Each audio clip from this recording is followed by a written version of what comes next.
This week on Divine, we talk to two people that have bravely spoken out over the last 2 years and stood up for what they believe in. That's right, we'll be talking to Dr. Sam White, the GP that took on the General Medical Council and won after they tried to silence him for raising concerns about COVID. Former teacher and city councillor Nigel Utton tells us why he called out the government over COVID and is now Education Director for the World Freedom Alliance. Carly Mansfield is here with her weekly look at the mainstream media, giving us her take on the information they've been feeding us.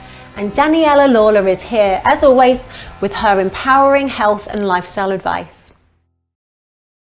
How did you feel when you won your case to say that you could actually speak again? I made the most of it. Yeah. Barring the limitations of current social media, of course. But I don't like going and doing interviews. I some ways I want to go back to my old life, which was a lot quieter. But I feel like I need to contribute to this awakening, okay? Because this is about saving lives, really, essentially, and preventing harm. And do you feel on social media you still have to be very careful with the choice of words you use to prevent, more shutdowns or being deplatformed? Yeah, I kind of think, well, if they're going to take it, they're going to take it. I mean, I am quite excited, admittedly, about the new Truth Social that will be coming out, and I think a few new videos to teach people about how to get suspended by the NHS. That would be worthwhile. Were you a practicing GP at the time when you decided to speak out? I'd already resigned from my practice, and I was doing locum work then because I was a partner. But as a locum, I thought, well, I don't need to get involved with the vaccines, and so I was doing that. And I got a call one day to say, you're crazy.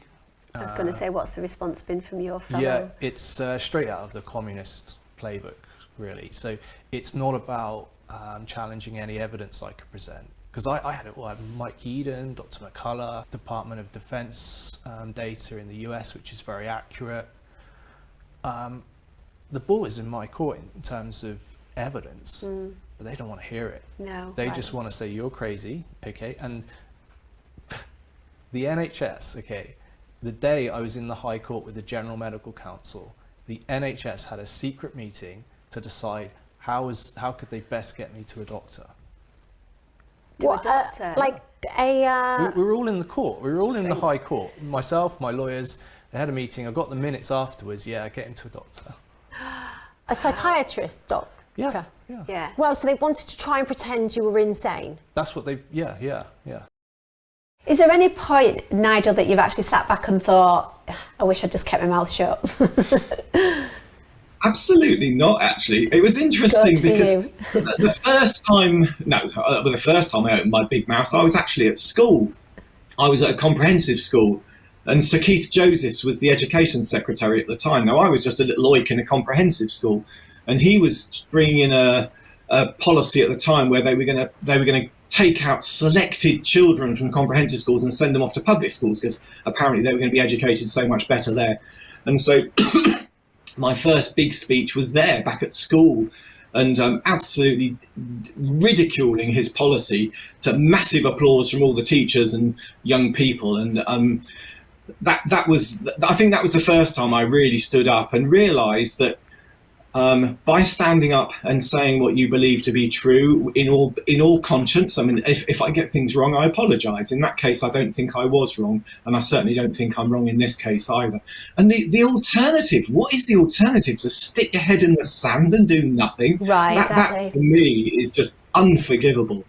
And you'll never find your own people that way, will you? You'll never find the people that support you or feel the same way if you're, going along quietly, pretending. Yeah. I wish you were a teacher at my daughter's school. Anyways, I've took both my girls out of mainstream school, and I feel that has been the right thing. But How would you feel if you were still teaching during the pandemic? I think they would have sacked me, actually, because there's absolutely no way I would have made any child wear a mask. I wouldn't have socially distanced. I wouldn't have moved the desks apart. I wouldn't do any of those ludicrous things that they've been doing. So a couple of years ago, we were told lockdowns will save lives. It's going to save the world lockdowns. But a recent study by Johns Hopkins Institute for Applied Economics, which was released just this January, has discovered that the effect of lockdowns only reduced mortality rate by 0.2%, and that's it. So the effect is little to none, basically, with the whole lockdowns. So that's what it's concluded. So we weren't those selfish, dangerous granny killers that they all claimed that we were when we were like fighting against lockdowns at the start, right? Exactly. And when the lockdown has caused so much significant harm on mental health, on our physical health, like missed cancer diagnosed treatments, you look at that figure and it just blows you away. Basically, so the mental health stats that have been carried out, because now we've had a year of this, so there's like a year of data that we've managed to collect now. So the impact on mental health from the lockdown, and this is scary because this study, a British Journal of Psychiatry, looked at 3 blocks of time between March and May, just March and May, for a couple of months. And they took 3,000 adults in the UK and surveyed them for mental health. And the study found that there was an increase from 8% to 10% of people wanting to commit suicide, basically. Now, when you look at that's such a significant increase because it's in 2 months, it's a 2-month period. So usually that data would be over, years and years, but this is literally within a 2-month period. We've seen a massive hike and increase of mental health problems. Well, I think that's only in adults as well. Imagine the impact it's having on children, which is like the thing that is really going to be the repercussions of these lockdowns. Definitely. I mean, not seeing your family, not seeing your friends for like even that short amount of time has had such a big had such a big impact, really. And it's like, I just don't understand how nobody could even think that was going to happen.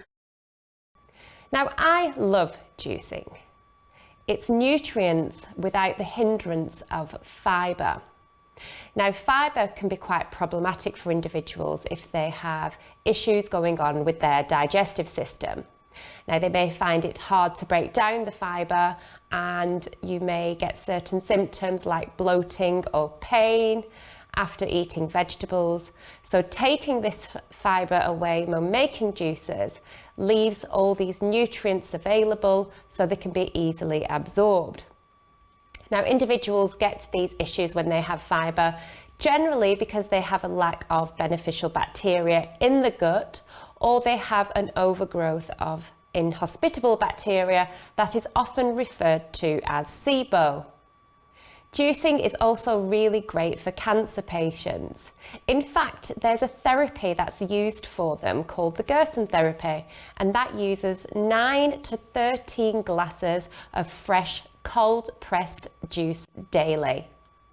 Smoothies are a great way to get nutrients in with the fibre, but again, this might not be as good for the individuals that find the fibre hard to digest.